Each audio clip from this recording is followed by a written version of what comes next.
Hare Krishna. We continue to read from Sri Caitanya Caritamrita. We are on Adi Leela, chapter 5, text 19. Jaya Jaya Sri Chaitanya, Jaya Nityananda, Jaya Advaita Chandra, Jaya Gaura Bhakta Vrinda, Jaya Jaya Sri Chaitanya, Jaya Nityananda, Jaya Advaita Chandra, Jaya Gaura Bhakta Vrinda, Jaya Jaya Sri Chaitanya, Jaya Nityananda, Jaya Advaita Chandra, Jaya Gaura Bhakta Vrinda, Brahmande Prakash Tara, Krishna Raichaya, Ekai Swarup Tara, Nahi Duikaya. Translation and purport by His Divine Grace, A.C. Bhaktivedanta Swami Srila Prabhupada. That abode is manifested within the material world by the will of Lord Krishna. It is identical to that original Gokul. They are not two different bodies. So we have been hearing that how the Dham, which is here in the material world, is spiritual. It's not material. The Gokul, Dwarka, Mathura, Dham. We are hearing specifically of Dwarka, Mathura, and Gokul, that it's here. It is spiritual. It is same like the Gokul in the spiritual world. And it is manifested how? We can say how. How can something material be in the spiritual world? How can that be? Well, that's the will of Krishna. Why it can't be? He's the one who's made the rules. He's the one who is the creator. And by his will, so many wonderful things are happening. So why can't it be? And spiritual means it's unlimited. It's everywhere. It's just that our vision has become material right now. The above mentioned dhammas are movable by the omnipotent will of Lord Krishna. When Shri Krishna appears on the face of the earth, he can also make his dhams appear without changing the original structure. So as Krishna comes, he comes himself in his original form, not in his material form. So his dham also comes in their original spiritual form. One should not discriminate between the dhams on the earth and those in the spiritual sky, thinking those on the earth to be material and the original abodes to be spiritual. All of them are spiritual. Only for us who cannot experience anything beyond matter in our present conditioned state do the dhams and the Lord himself in his archa form appear before us, resembling matter, to give us the facility to see spirit with material eyes. In the beginning, this may be difficult for a neophyte to understand, but in due course, when one is advanced in devotional service, it will be easier, and he will appreciate the Lord's presence in these tangible forms.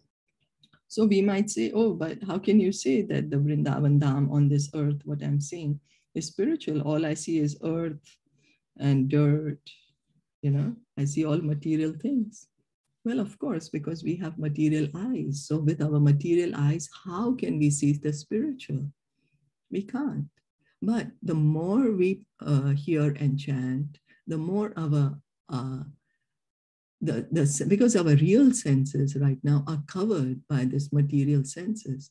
So when we are hearing and chanting, engaging in worship of Krishna, what happens is our true senses become revealed. Our spiritual senses, this material senses will become purified, become spiritual. And then with the spiritual senses, we can see. So gradually, for us, it is difficult. We have just begun bhakti, so we are totally in this material, totally in this material consciousness. So we are not able to understand anything beyond matter. But if we just continue hearing, chanting, continue on the path of bhakti, gradually, everything will be revealed. Will be revealed.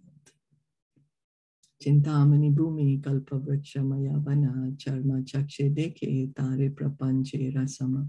The land there is touched stone, Chintamani, and the forests abound with desire trees. Material eyes see it as an ordinary place. By the grace of the Lord, his dhams and he himself can all be present simultaneously without losing their original importance. Only when one fully develops in affection and love of Godhead can one see those dhams in their original appearance. So we are saying, In Vrindavan Dham, it is Chintamani and the trees are desire trees. But I've been to Vrindavan so many times and I asked the trees so many things, but my wishes didn't come true. So what happened?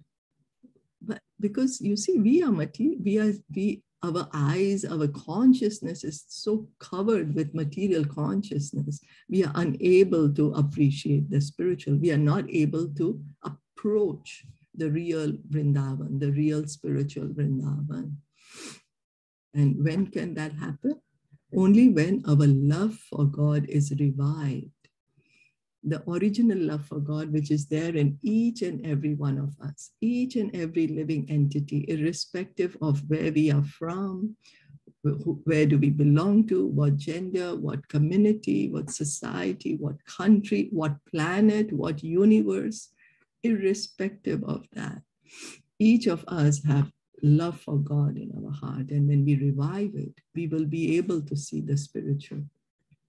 Srila Narottam Das Thakur, a great acharya in the preceptorial line of Sri Chaitanya Mahaprabhu, has said for our benefit that one can perfectly see the dhams only when one completely gives up the mentality of lording it over material nature.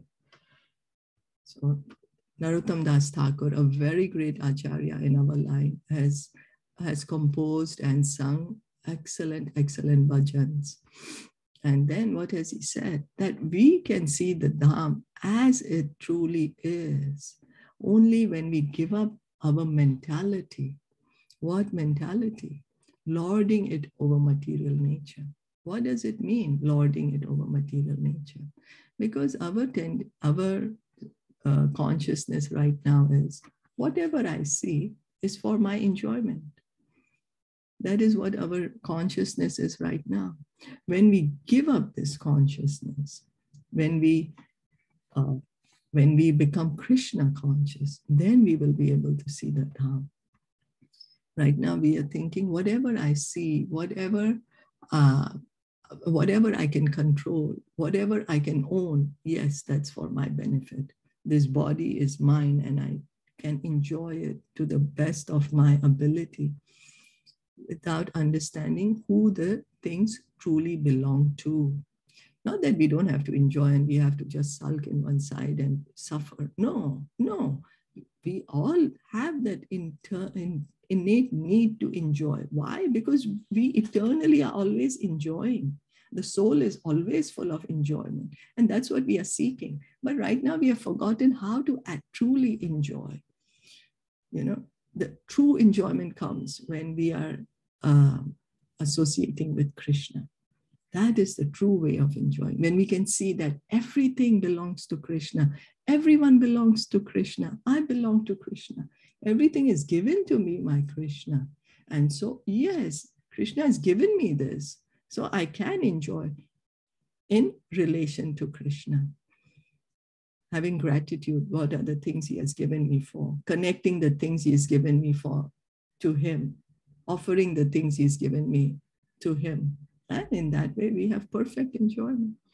So one spiritual vision develops proportionately to giving up the debased mentality of unnecessarily enjoying matter. Unnecessarily. We are enjoying matter too. We have completely forgotten who are the things belonging to. A diseased person who has become diseased because of a certain bad habit must be ready to follow the advice of the physician, and as a natural sequence, he must attempt to give up the cause of the disease. The patient cannot indulge in the bad habit and at the same time expect to be cured by the physician. Modern materialistic civilization, however, is maintaining a diseased atmosphere. So here, for example, I have an upset stomach because I overate and I go to the doctor. The doctor will say, okay, you have overeaten. Please stop eating anything for 2 days. If you're hungry, just eat a slice of toast or just have some yogurt rice and take this medicine. But I say, no, I will take the medicine And I will not take the medicine and I will continue to overeat. What's going to happen? My stomach is not going to get better. I'm just going to get more and more disease. Or I might say, okay, I will take the medicine, but I will continue to overeat. But what's going to happen? It's not going to cure me. It's not going to cure, although I'm taking the medicine, but overeating. So the cure won't happen. It may happen, but it might take a very, very long time. So that's the reason we are advised, don't indulge in sinful activities and chant Hare Krishna. Yeah? So that the disease of material consciousness can be cured in the most efficient manner in the shortest possible time. So the living being is a spiritual spark, as spiritual as the Lord himself. We are spiritual sparks. We are as spiritual as the Lord. God is spiritual. We are also spiritual, and the quality is the same. It's not different. The only difference is that the Lord is great and the living being is small. Qualitatively, they are one, but quantitatively, they are different. Therefore, this we are talking about the spiritual soul, not the material body. We are not the body. Whenever we are speaking that quality, we are the same, quantity, we are not. We are never speaking of the body. The scriptures are always speaking about the soul, who we truly are. Therefore, since the living being is spiritual in constitution, he can be happy only in the spiritual sky, where there are unlimited spiritual spheres called Vaikunthas. A spiritual being conditioned by a material body must therefore try to get rid of his disease instead of developing the cause of the disease. So we are spiritual. Right now, we are in this material world. We are inside this material body. We are inside this material atmosphere. That is the cause of our unhappiness. We can be happy only when we go back to the spiritual atmosphere, to the spiritual world. It's like we take a fish out of water and put him in a 5-star hotel or a 7-star hotel and make it listen to excellent jazz music and give it a nice big buffet of food to eat and nice massages and facials. But we see the fish is suffering. Oh, the fish is suffering. Maybe the fish also wants some internet, wants to watch something, but we see the fish is still suffering. Oh, maybe the fish, this internet is too slow. Let me get him a faster internet. Or this entertainment is not very good. Let me get him a better entertainment. But the fish is still suffering. Why? Because it's not supposed to be in land. Just put him in water and he does not need the massages and the internet or anything. He just needs to be back in water to be happy.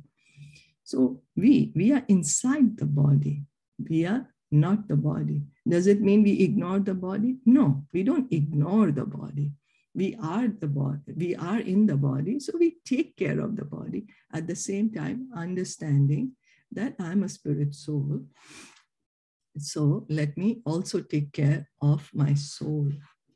Foolish persons engrossed in their material assets are unnecessarily proud of being leaders of the people, but they ignore the spiritual value of man. Such illusioned leaders make plans for covering any number of years, but they can hardly make humanity happy in a state conditioned by the threefold miseries inflicted by material nature.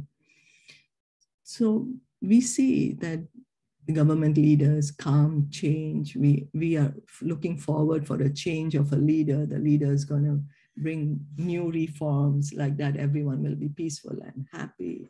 And we are excited about it. But after a time, we understand, oh, it's the same thing. The miseries are continuing. Because we are not able to understand that we cannot overcome these material problems by material solutions. The problems of birth, death, old age, and disease. One cannot control the laws of nature by any amount of struggling. One must at last be subject to death, nature's ultimate law. Death, birth, old age, and illness are symptoms of the diseased condition of the living being. We should ask, why do I have to die? Why am I in this body? Why should I become old? I don't want to become old. Why should I get disease? I don't want to be diseased. I want to remain healthy. But because we are in this body, we are subjected to this birth, death, old age, and disease. The highest aim of human life should therefore be to get free from these miseries and go back home, back to Godhead. So that is the aim. Go back home, back to Godhead in the spiritual world, in Vaikuntha. And how do we do it? Just hearing and chanting. Just continue to hear from Bhagavatam, Bhagavad Gita, and chant the Hare Krishna mantra. That is the process in this Kali Yuga given to us. In this Kali Yuga. Kali Yuga Dharma, Harinam Sankirtan. Any comments?